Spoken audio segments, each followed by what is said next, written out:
Hello friends, கருவேப்பிலை தொக்குக்கு கருவேப்பிலை பறிச்சிருமா மரத்துலேருந்து. எவ்வளோ ஃப்ரெஷ்ஷாக இருக்குது பாருங்கள். கருவேப்பிலை இவ்வளோ தொழுவாக இருக்கணும். நம்ம மரத்துலேருந்து கருவேப்பிலை பறிச்சிட்டு நல்லா ஒரு கட்டு கடையில் வாங்குகிற கருவேப்பிலை அளவு பறிச்சிருக்கோம். இதை கழுவி நல்லா ஒரு வெள்ளை துணியில் நல்லா வேஸ்ட் துணி மாதிரி இந்த துணியில் துடைச்சிக்கணும். நல்லா துடைச்சி ஃபேன் காற்றுல ஆற வச்சுட்டு திருப்பி தான் நம்ம அதை செய்ய போகிறோம். ரொம்ப சூப்பராக இருக்கும். கருவேப்பிலை தொக்கு யாராவது சாப்பிட்ருக்கீங்கன்னு சொல்லுங்கள். இப்போ அதுக்கு தேவையானதே நம்ம ஒன்று ஒன்றா பார்த்துருவோம். இதை போய் ஃபஸ்ட்டு அலசி காய வச்சுட்டு தொடச்சிட்டு வந்துடுவோம். நல்லா மண்ணுக்குன்னு இருக்கக்கூடாது. பெரும்பாலும் வீட்டில் இருக்க கருவேப்பிலையே வாங்கி பார்த்து எடுத்துக்கங்களேன். கொஞ்சம் இதெல்லாம் நான் போய் இப்போ பறிச்சுட்டு வந்தேன்னா அவ்வளோ துளுராக பறிச்சிருக்கேன். உங்களுக்கு கருவேப்பிலையை நல்லா நம்ம கழுவி நல்லா தொடச்சி ஃபேன் காட்டில் கொஞ்ச நேரம் போட்டு தொடச்சி வச்சாச்சு. உங்களுக்கு ஒரு 5 கைப்பிடிக்க அளவு வர அளவு வச்சுக்கோங்க. அதுக்கு என்னென்ன தேவைன்னு இப்போ பார்த்துருவோம். இப்போ அதுக்கு என்னென்ன தேவைன்னு பார்ப்போம். வெந்தயம், உப்பு, அப்புறம் வர கொத்தமல்லி, அதாவது தனியா, மஞ்சத்தூள், மிளகாத்தூள், அப்புறமேட்டு புளி, ஒரு சின்ன நெல்லிக்காய், பெரிய நெல்லிக்காய் சைஸ் ஒரு புளிப்பு வந்து ரொம்ப புளிப்பும் இருக்கக்கூடாது, இனிப்பாகவும் இருக்கக்கூடாது. புளி நல்லா பார்த்து எடுத்துக்கோங்க. இந்த அளவு வேணும் உங்களுக்கு. புளிக்கு இனிப்பாக இருந்துச்சுன்னா கூட கொஞ்சம் எடுத்துக்கோங்க நீங்கள். அப்புறம் தாளிப்புக்கு ஒரு 4 காஞ்ச மிளகாய் உங்களுக்கு அதை பிச்சு வச்சுக்கணும். அப்புறம் கருவேப்பிலை கொஞ்சம், பெருங்காயம், அப்புறம் பூண்டு ஒரு 30 பல், பெரிய வெங்காயம் 1. எனக்கு சொல்லி கொடுத்தவங்க பெரிய வெங்காயம் சொன்னாங்க. நான் வந்து எல்லாமே சின்ன வெங்காயம் தான் பெரும்பாலும் யூஸ் பண்ணுவோம், உங்களுக்கு தெரியும். அதனால் சின்ன வெங்காயம் தான் போட்டிருக்கேன். ஒரு கை அளவு எடுத்திருக்கேன். அதே ஒரு வெங்காயத்துடைய அளவு, பெரிய வெங்காயத்துடைய அளவு எடுத்திருக்கேன். ஏன்னா அது தொக்குக்கு நீங்கள் போட்டாலும் சரி தான், போட்டாலும் வெங்காயம் போட்டால் செம்ம டேஸ்ட்டாக இருக்குங்க. நம்ம அந்த சாதத்தில் பிசைஞ்சு சாப்பிடும்போது அவ்வளோ பர்ஃபெக்டாக சூப்பராக இருக்கும். அதுக்காக தான் உங்களுக்கு நான் சொல்லிட்டேன். மெயின் வந்து இது முடி உதிரதோ தடுக்குதான். முடி எத்தனை பேருக்கு ஆசைப்படுவீங்க, அதுமாதிரி நிற முடி வராமையும் தடுக்குதான் உங்களுக்கு. அப்புறம் கண் பார்வையும் அவ்வளோ சூப்பராக சரியாக்குதான். அப்புறம் ரத்த சோகையை சரியாக்குதான். கால்சியத்தை குறைபாட்டை நீக்கிதான். உங்களுக்கு மலச்சிக்கலை போக்குதான். எவ்வளோ ஒரு பெனிஃபிட் இருக்கிறத நம்ம ஏன் விடுவான்னு சொல்லுங்கள். நமக்கு செரிமான தன்மைலாம் இல்லைன்னு சொல்கிறோம். அதெல்லாம் சூப்பராக கேட்குதா. வாரத்துக்கு 2 வாட்டி சாப்பிடுங்க. இது வந்து நமக்கு குழம்பே பிடிக்காத அன்னைக்கு நம்ம சாதம் வடித்து 1 ஸ்பூன் போட்டு நல்லெண்ணெயோ நெய்யோ ஊற்றி பசனி சாப்பிட்டுக்கலாம். அவ்வளோ சூப்பராக இருக்கும். அட்டகாசமாக இருக்கும். ஒரு வத்தலோ ஒரு முட்டையோ ஒரு ஏதோ ஒரு சின்ன வெங்காயம் கூட நீங்கள் வச்சு சாப்பிடலாம் அந்த சாதத்தில். இப்போ நம்ம அதை எப்படி செய்ய போகிறோம்னா பார்க்க போகிறோம். இந்த புளியை அதுக்குள்ளே போய் ஊற வச்சுட்டு வந்துடும். இதில் லாஸ்ட்டில் சூப்பராக ஒன்று போகிறதுக்கு 1 ஸ்பூன் போல் உங்களுக்கு வெள்ளம் எடுத்து வச்சுக்கேன். என்னடா அவங்க தொக்குன்னு சொல்லிட்டு வெள்ளத்தை போடுறீங்களேன்னு நினைப்பீங்க. அதுக்கு எதுக்குன்னா இந்த இனிப்பு புளிப்பு எல்லா சுவையும் தூக்கி கொடுக்குறது இந்த வெல்லம். அதுக்காக தான் இந்த வெல்லம் கம்பல்சரி போடுவேன். அதனால் நீங்களும் அதை சேர்த்துக்குங்க கண்டிப்பாக. இப்போ நம்ம என்னென்ன செய்யலாம். அதுக்கு புளியை ஊற வச்சுட்டோம். புளி ஊறட்டும். உங்களுக்கு சப்போஸ் காஷ்மீரி மிளகாய் தூள் இருந்தால் கொஞ்சம் சேர்த்துங்கன்னா கலர் சூப்பராக வரும். இல்லைன்னா கலர் கொஞ்சம் லைட்டாக வரும். வேறு ஒன்றும் இல்லை. அதுக்காக தான் இந்த காஷ்மீரி மிளகாத்தூள். நான் கூட இப்போ இந்த 2 அரைச்சி நைஸாக போட்டுருவேன். இப்போ வதக்கும் போது நம்ம போட்டுடலாம் 2. உங்களுக்கு ஏன்னா மிளகாத்தூளும் எடுத்து வச்சுருக்கேன், தனி மிளகாத்தூள். இப்போ போடும்போது அளவு எவ்வளோ சொல்லிடுறேன் உங்களுக்கு. இப்போ நம்ம ஒன்றுனா வறுக்க போகிறோம். ஒன்று ஃபஸ்ட் வறுக்கிறத பார்த்துருவோம். என்னுடைய சமையல் பிடிச்சதா கண்டிப்பாக லைக் பண்ணுங்கள். முதல் என்னுடைய சேனலை பார்க்குறதா தான் சிம்பா நியூ சேனலுக்கு சப்ஸ்கிரிப்ஷன் பண்ணிடுங்க ஃப்ரெண்ட்ஸ். உங்கள் ஃப்ரெண்ட்ஸும் ஷேர் பண்ணுங்கள். இந்த தொக்கை பார்த்துட்டு நீங்களே லைக் போடணும்னு நினச்சா கண்டிப்பாக போட்டுருங்க. ஏன்னா தொக்கு அவ்வளோ டேஸ்ட்டாக இருக்கும், அவ்வளோ ஹெல்த்தி. உங்களுக்கு கண் பார்வைனா அவ்வளோ க்ளீனாக தெரியும்போது நம்ம கண்டிப்பாக ஏன் அதை விடுவானே. ரத்தத்தையும் அவ்வளோ க்ளீனாக சரியாக்குதான். உங்களுக்கு நல்ல பிளட்டு வந்து நல்லா க்ளீனாக ஓடுதான் உடம்புல. அத்தக்க இதை ஏன் விடுவானு தான் இப்போ செய்ய ஆரம்பிச்சிட்டேன். இப்போ ஒரு ஸ்டவ் பற்றிச்சு ஒரு பேன் வச்சுருவோம். தட்டி சூடாகட்டேன் கடை. கடுகு சொல்ல மறந்துட்டேன். கடுகும் கம்பல்சரி இதுக்கு வேணும். அதனால் கடுகையும் காட்டிட்டேன். இப்போ முதல்ல ஒரு 1/2 ஸ்பூன் கடுகு போட்டுருப்போம். இந்த ஸ்பூனுக்கு ஒரு 1/2 ஸ்பூன் கடுகு நல்லா பொரியணும். உங்களுக்கு கடுகு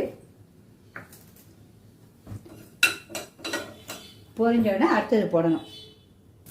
பொரிய ஆரம்பிச்சிட்டு 1/2 ஸ்பூன் வெந்தயம் ஸ்லோ பண்ணுவோம். 1/2 ஸ்பூன் வெந்தயம் இதோட சேர்த்தே வறுக்க ஆரம்பிச்சிடுவோம். அப்புறம் தனியா அதாவது வர கொத்தமல்லி அது ஃபுல்லாக ஒரு 1/2 ஸ்பூன். உங்களுக்கு இதுவும் நல்லா எல்லாம் கலர் மாதிரி அப்படியே வரணும். கருத்துடக்கூடாது. இந்த வெந்தயம் அப்படியே வறுக்கும் போது வாசனை வரும் பாருங்க. இந்த தெருவே மணக்கம் உங்களுக்கு அந்த வாசனை வரும். இப்போ நல்லா வறுபட்டுச்சு. ஆஃப் பண்ணிடுவோம். ஸ்டவ் ஆஃப் பண்ண ஆறணுன்னா இதை பொடியாக்கி வச்சுருவோம். ஃபஸ்ட்டு இதுக்கு ஒரு பொடி செஞ்சு வச்சிடணும். ஒரு அடி கனமான பாத்திரம் எடுக்கணும். நான் வந்து இரும்பு கடாய் எடுத்திருக்கேன். என்னடா கலர் இப்படி இருக்காங்க. இரும்பு கடாய் இப்படி தான் இருக்கும் உங்களுக்கு. இல்லைன்னா நீங்கள் வந்து சட்டி மண் சட்டி கூட இருக்கலாம். இப்போ அந்த கேஸ் தட்டுப்பாடு கொஞ்சம் இருக்குது, அதுக்காக தான் சரி இரும்பு கடையாக எடுத்துக்கலாம். இதுவே ஜாஸ்தி தான் இருக்கும், ஏன்னா 45 நாள் கழித்து தான் புக் பண்ண சொல்கிறாங்க. அது போகவே எங்களுக்கு 30 நாள் கழித்து தான் வருது. அப்போ நம்ம அதனால தான் இந்த இதை வச்சுருக்கேன். இது கொஞ்சம் சட்டி காயட்டால் ஒரு 2 ஸ்பூன் நல்லெண்ணெய், மெயின் நல்லெண்ணெய் ஊற்றினா அதுதான் உடம்புக்கும் பலன், எலும்புக்கும் பலன். உங்களுக்கு 2 ஸ்பூன் போல் நல்லெண்ணெய் போதும். நல்லெண்ணெய் சூடாகட்டும்.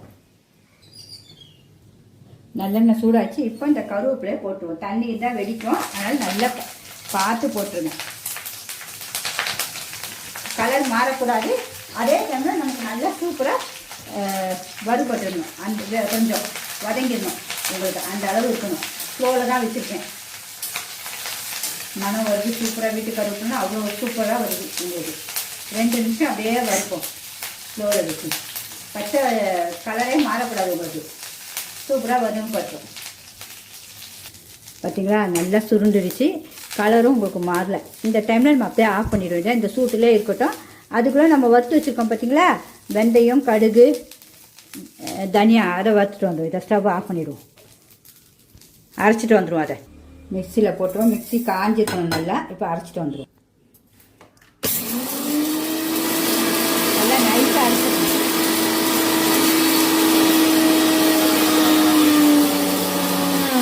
போதும். இப்போ அரைச்சாச்சு. அதை பார்த்துருவோம் எப்படி இருக்குன்னு. இந்த அளவு இருக்கணும் உங்களுக்கு நைஸாக. இப்போ இது கூட இந்த கருவேப்பிலை நம்ம வறுத்து வச்சுருக்கோம், அதையும் போட்டு அரைச்சிடுவோம். எல்லாத்தையும் கருவேப்பிலையும் போட்டு நல்லா அரைச்சிடுவோம். இப்போ இது கருவேப்பிலையே அரைச்சிடுவோம்.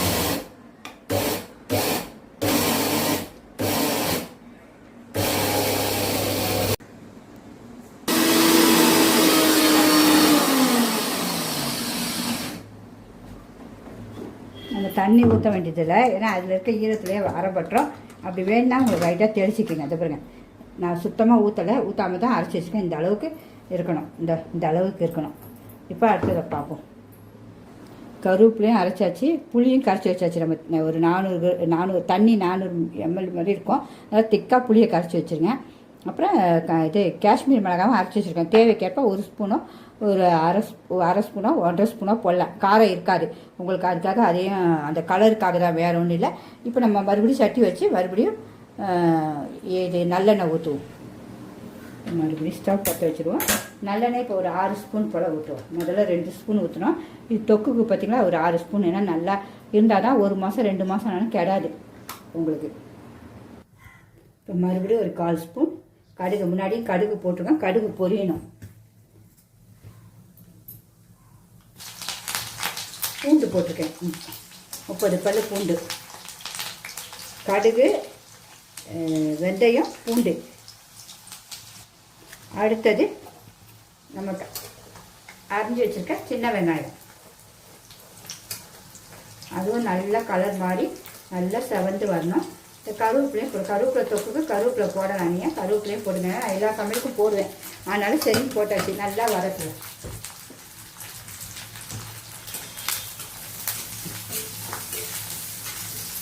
நல்லெண்ணெய் தான் உங்களுக்கு. நல்லெண்ணெய் தான் சூப்பராக செய்யணும்.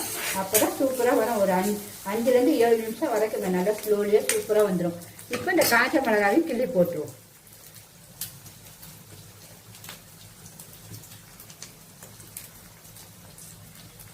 கிள்ளியாச்சு.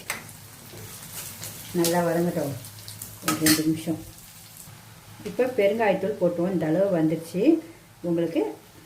ஒரு இந்த ஸ்பூனுக்கு ஒரு அரை ஸ்பூன் போல் போடுங்க. அப்போ தான் அது அவ்வளோ சுவை. எனக்கு அந்த அளவு தெரியும், அப்படியே போட்டுருவேன். பிகினர்ஸ் பிள்ளைங்களுக்கு பார்த்து, ஏன்னா வாசனை சூப்பராக இருக்கும். அதுக்காக தான் மெயின். ஒரு 2 நிமிஷம் வதக்குவோம்.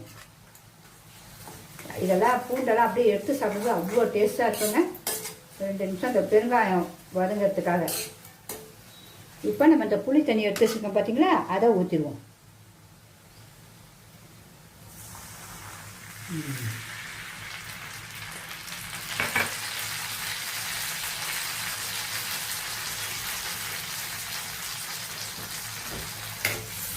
அது கொதிச்சோன்னா கருவேப்பிலையை போட்டுவோம் கொஞ்சம். ஒவ்வொருத்தர் கருவேப்பிலையை ஃபஸ்ட்டு வதக்கிட்டு புளியை ஊற்றுவாங்க. அது எப்படின்னா நமக்கு இதெல்லாம் வறுத்து அரைச்சிருக்கோம். அதனால் நம்ம இது கொதிச்சோன்னா போட்டுருவோம். கொஞ்சம் கொதிக்கட்டும். இதுக்கு தேவையான உப்பையே நம்ம போட்டுருவோம். உப்புலாம் நல்லா கொஞ்சம் சுள்ளுன்னு இருந்தால் டேஸ்ட்டாக நம்ம சாதத்தில் போட்டு சாப்பிட போகிறோம். அதனால் கொஞ்சம் தாராளமாக போட்டுக்கலாம். இப்போ நல்லா கொதிக்குது. இந்த டைம் கருவேப்பிலை நீங்கள் முதலே வேணாலும் கருவேப்பிலையை போட்டுட்டு புளி ஊற்றிக்குங்க. உங்களுக்கு அதுவும் சூப்பராக தான் இருக்கும். இதுவும் நல்லா தான் இருக்கும். கொஞ்சம் வதங்கணும். அது கொஞ்சம் நல்லா இன்னும் நல்லா வதங்கிடும். இந்த பச்சை வாடெல்லாம் போகணும் உங்களுக்கு மெயின். இப்போ மூடி வச்சோன்னா நல்லா வதங்கிட்டு அந்த எண்ணெய் லைட்டாக பிரிஞ்சு வரும் உங்களுக்கு. இப்போ கிளறி விட்டுருவோம் நல்லா. ஏன் பார்க்க எவ்வளோ அழகாக வந்துச்சு பார்த்தீங்களா? சூப்பராக. நிறைய கிராமத்து சைட்லலாம் இது இப்படி செய்கிறாங்க. ரொம்ப டேஸ்ட்டாக எல்லாம் வச்சு செஞ்சு சாப்பிட்றாங்கங்க. அதுமாதிரி ஃபாரினில் பிள்ளைங்க இருந்தாலும் இந்த மாதிரி செஞ்சு பாட்டிலில் வச்சு கொடுத்துட்றாங்க. பிள்ளைங்க சாதம் வச்சு சாப்பிட்ருக்காங்க. அதுமாதிரி பேச்சுலர் பிள்ளைங்க தங்கச்சிங்க எல்லாம் இருந்தால் கூட இப்படி செஞ்சு கொடுத்துருங்க அம்மாங்க. பிள்ளைங்க அழகாக செஞ்சு சாப்பிட்டு சாதம் மட்டும் வடித்து சாப்பிடுவாங்க. அதுக்காக தான் உங்களுக்கு எல்லாமே நம்ம ஹெல்த்தியாக செய்யறதுக்காக. இது 2 நிமிஷம் ஆகட்டும். அதுக்கப்புறம் நம்ம மிளகாத்தூள் போடுவோம். ஒரு பிளேட் வச்சு மூடி வச்சுருவோம். 2 நிமிஷம் ஆகிடுச்சு. திறந்து பார்ப்போம்.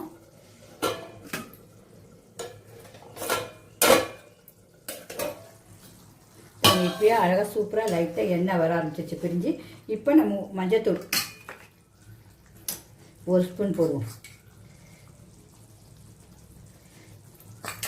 கிருமி நாசி அதனால் எப்போவுமே சேர்ப்போம். மிளகாத்தூள் நல்லா காரசாரமாக இருக்கணுங்க. அப்போ தான் அது சூப்பராக இருக்கும். இது இந்த 1.5 ஸ்பூன் ஃபுல்லாக போட்டிருக்கேன். 2 ஸ்பூன் இதுக்கு ஃபுல்லாக. உங்களுக்கு பத்தனா விட போட்டுனா. காஷ்மீரி மிளகா 1 ஸ்பூன். இது காரம் இருக்காது, சும்மா கலருக்கு தான். அதையும் சொல்லிட்டேன் உங்களுக்கு. இப்போ நல்லா இதுவும் பச்சை வாடை போகணும். இந்த மிளகாத்தூள் எல்லாம் பச்சை வாடை போகணும். சூப்பராக போய் கலரும் அப்படியே சூப்பராக மாறி வரும் உங்களுக்கு. பாருங்கள் என்ன சூப்பராக இருக்கும் பாருங்கள். ஒரு மூடி வச்சுருவோம். மூடி வச்சுட்டு ஒரு 2 நிமிஷம் கழிச்சு பார்ப்போம். எண்ணெய் எல்லாம் பிரிஞ்சு வந்துடும் உங்களுக்கு. 1 மாதம் ஆனாலும் கிடையாது. நீங்கள் வெளியில் வச்சா 1 மாதம் 1.5 மாதம் வைக்கலாம். ஃப்ரிட்ஜுக்குள்ளனா நீங்கள் 3 மாதம் கூட வைக்கலாம். இது கிடையவே கிடையாது. சும்மா நமக்கு தொகையில் மாதிரி வச்சு சாப்பிடலாம். இட்லி தோசைக்கெலாம் டாப்பாக இருக்குங்க. இப்போ பார்ப்போம். ஒரு 4 நிமிஷம் ஆயிடுச்சு. மினிமம் ஒரு 7 நிமிஷம் ஆகிடுங்க. இப்போயே எண்ணெய் எவ்வளோ சூப்பராக பிரிஞ்சு வருது. இப்போ உப்புலாம் டேஸ்ட் பார்த்துங்க. பத்தலைனா போட்டுங்க. உங்களுக்கு சப்போஸ் இன்னும் எண்ணெய் வேணாலும் நீங்கள் ஊற்றிங்க. ஆனால் இது இன்னும் உங்களுக்கு 2 நிமிஷம் சுண்ட எண்ணெய் அவ்வளோ பிரிஞ்சு வந்துடுங்க. தொக்கு பழத்துக்கு இன்னும் நல்லா சுண்டி வரணும் உங்களுக்கு. இது இன்னும் கொஞ்ச நாள் கழிச்சா நம்ம இது போடணும், வெல்லமும் போடணும். உங்களுக்கு சூப்பராக இருக்கும் இது. இப்போ மூடி வச்சிடுவோம். அதேமாதிரி என்னுடைய பர்த்டேக்கு எல்லாருமே எங்கள் சொந்தங்கள் விஷ் பண்ணாங்க. அது போக நம்ம யூடியூபர் ஃப்ரெண்ட்ஸும் விஷ் பண்ணியிருந்தது ரொம்ப சந்தோஷமாக இருந்துச்சு. உங்கள் சமையல் நல்லா இருக்குன்னு சொல்லும்போது அவ்வளோ உண்மையாக நல்லா இருந்துச்சு. நானும் பெரும்பாலும் எல்லாருக்குமே லைக் பண்ணுவேன். எனக்கு பிடிச்சது எல்லாமே நான் எல்லாருக்குமே லைக் பண்ணி விட்ருவேங்க. அதுமாரி நீங்களே லைக் சப்ஸ்கிரிப்ஷன்லாம் பண்ணிடுங்க ஃப்ரெண்ட்ஸ். இப்போ பார்ப்போமா, ஒரு 7 நிமிஷம் ஆயிடுச்சு. ஆரோக்கியத்தை அள்ளித்தரும் கருவேப்பிலை தொக்கு பார்த்தீங்கன்னா எப்படி வந்துச்சு பார்த்தீங்கன்னா. நம்ம ஊற்றின எண்ணெய் அப்படியே மதந்து எவ்வளோ சூப்பராக இருக்குது பாருங்க. இந்த அளவுக்கு அப்படியே சுண்டி வரணும் உங்களுக்கு. நமக்கு புளியோதரெல்லாம் செய்கிறோம் பார்த்தீங்களா, அந்த பக்குவத்துக்கு வரணும். இப்போ நம்ம கண்டிப்பாக லைக் கிடைக்கும்னு நினைக்கிறேன். பார்ப்போம். இப்போ இந்த 1 ஸ்பூன், பெரிய ஸ்பூனுக்கு 1 ஸ்பூன் வெல்லம் போட்டு கிண்டிட்டு ஆஃப் பண்ணிடுவோம். சுவை பார்த்துருவோம். இந்த அளவு எண்ணெய் இருந்தால் தான் கிடையாது உங்களுக்கு. நல்லா ஒரு பெரிய புளிக்கரண்டிக்கு ஊற்றிக்கணும். 6 ஸ்பூன் பெரிய புளிக்கரண்டிக்கு வரும் உங்களுக்கு. இந்த ஸ்பூன் உங்களுக்கு புளிக்கரண்டி கூட காட்டிடுறேனே. 6 ஸ்பூன்றது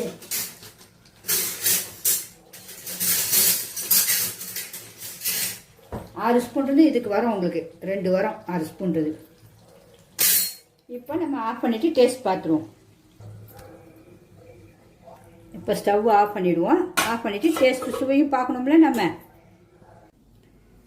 நம்மளுடைய கருவேப்பிலை தொக்கு எவ்வளோ சூப்பராக ரெடி ஆகிடுச்சு பார்த்தீங்களா. பார்க்க அவ்வளோ சூப்பராக இருக்கலாம். பூண்டெல்லாம் அவ்வளோ சூப்பராக இருக்கும்.